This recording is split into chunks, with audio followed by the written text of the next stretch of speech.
Ich erinnere mich an dieses Wort Jesu, sein Jubelruf, wo er dann betet und den Vater im Himmel preist. Vater im Himmel, ich preise dich, weil du all das den Weisen und Klugen verborgen, den Unmündigen aber offenbart hast. Und nicht nur Unmündigen, unmündig im Alter, wir würden vielleicht auch sagen, unmündig in der Lehre, noch nicht genug gelernt von Jesus, noch nicht genug Katechismus, noch nicht genug Glaubensunterweisung. Und Gott hat sich immer wieder den Kleinen, den Einfachen, ja Sündern, hat er sich gezeigt. Und das muss eine starke Ermutigung für uns alle sein. Und das ist eigentlich ein sehr, sehr starkes Argument für unseren Glauben und auch für die Heilung unserer Seele, da wo wir sagen, ja, aber ich bin nicht so würdig und so weiter. Wie oft denken wir so? Und Gott hat das Kleine und das Niedrige erwählt und so sagt, es jubelt auch schon Maria, dass Gott auf die Niedrigkeit seiner Magd geschaut hat. Jetzt werdet ihr mir dann sagen, ja, aber Maria ist ganz andere Person, heilig und so weiter. Das stimmt. Und trotzdem, sie spricht von ihrer Niedrigkeit. Sie war sich bewusst, dass sie in den Augen der Menschen nicht beachtet wurde. Ist das nicht ein gemeinsamer Punkt, den wir mit Maria, den wir aber vielleicht auch mit Maria von Magdala haben? Sie wurde auch nicht beachtet, sie wurde sogar verachtet. Man hat noch negativer über sie gesprochen, weil 7 Dämonen, boah, starke Nummer, aber kann man einer solchen Person glauben? Oder diese 2 Feiglinge, die einfach weggelaufen sind nach Emmaus, die abgeschlossen hatten mit allem, kann man solchen Menschen glauben? Für mich ist es ein sehr starkes Zeugnis Jesu, dass er sich gerade den Menschen zeigt, die ihn am nötigsten brauchen, die vielleicht am schwersten zu überzeugen sind, weil sie überzeugt sind von ihrer eigenen Schwachheit, von ihrer eigenen Sünde. Liebe Brüder und Schwestern, was ist denn dem Petrus passiert?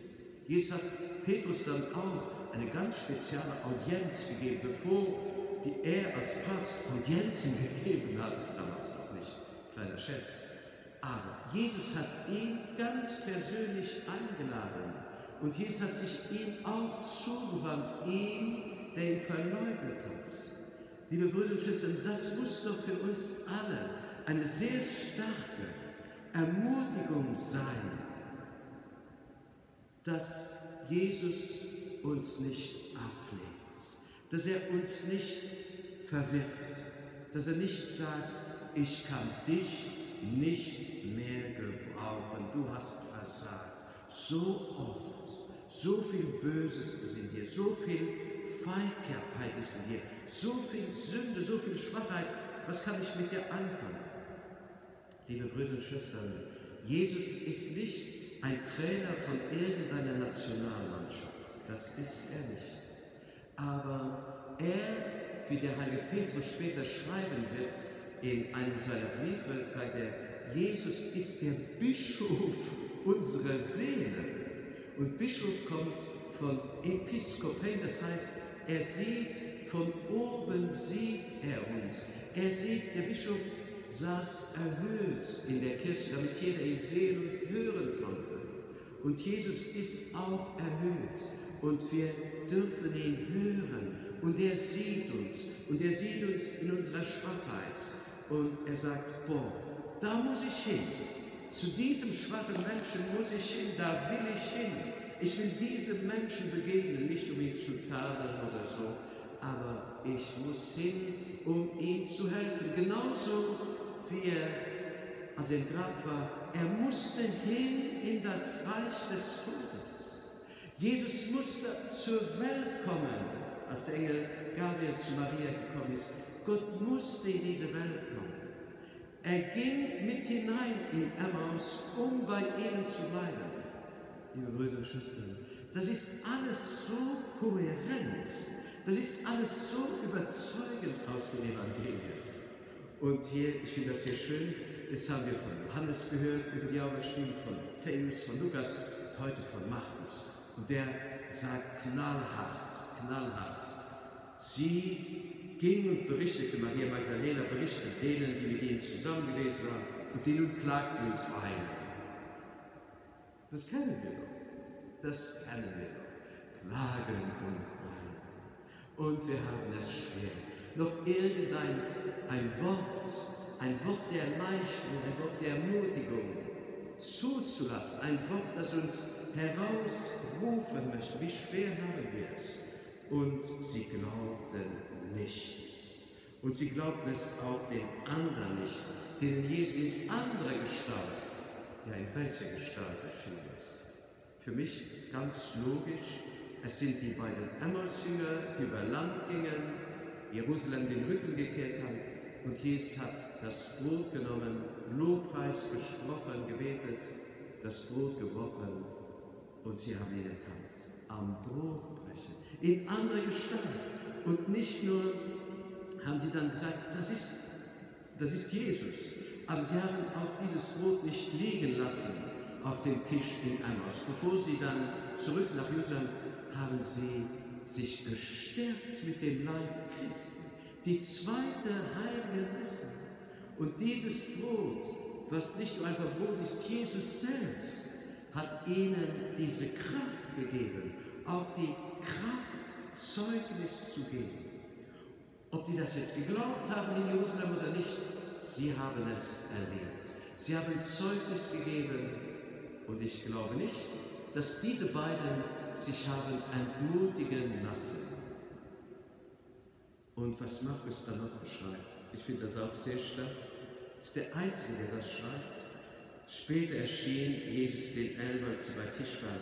Er tadelte ihren Unglauben und ihre Verstocktheit. Er hat nicht gesagt, ihr seid schlecht, aber er hat gesagt, glaubt ihr immer noch nicht? Wie klein ist doch dein Glaube? Du Kleingläubiger, hatte Jesus zu Petrus gesagt, als er ihn aus dem Meer wieder gefischt hatte. Er hat den Fischer aus dem Meer gefischt, sozusagen. Liebe Brüder und Schwestern, wie oft hat Jesus gesagt, oh Generation, diese Generation ohne Glauben. Jesus tadelt diesen kleinen Glauben und die Verstocktheit. Und das kennen wir auch bei uns. Dann sind wir so wie Kinder. Ich will nicht. Kennen wir das? Das kann auch bei uns Erwachsenen noch vorkommen. Und wenn es so bei dir ist, dann geh aus dieser Position raus und bitte den Herrn, dass er deine Hände, dein Herz öffnet. Und dass dein Herz geöffnet sein möge mit dieser Verletzung, die Jesus in seiner Seite hatte. Dass er von Seite zu Seite aus seinem Herzen, deinem Herzen, neues Leben geben kann. Dann ruhe an seiner Seite und verschränke nicht die Arme, indem du Jesus verbietest, bei dir zu sein. Liebe Brüder und Schwestern, unser Glaube ist konkret. Und so mögen wir den Herrn die Gnade bitten, dass wir konkret mit ihm sind, ihn konkret aufnehmen. Und wenn Jesus uns tadelt, dann ist das, oder unseren Unglauben, kleinen Glauben tadelt, dann ist das konkret. Und ich ermutige uns alle, jetzt mich inklusive, dass wir dann auch fähig sind, Tadel von Jesus dankbar anzunehmen. Wisst ihr, in Luxemburg, vielleicht auch in Deutschland, sagt man, er fasst uns nicht mit Handschuhen an. Das heißt, Jesus kommt direkt, ehrlich zur Sache. Nicht um zu verletzen, um zu heilen. Und so bitten wir dich, Jesus, dass du Worte der Wahrheit so sprichst.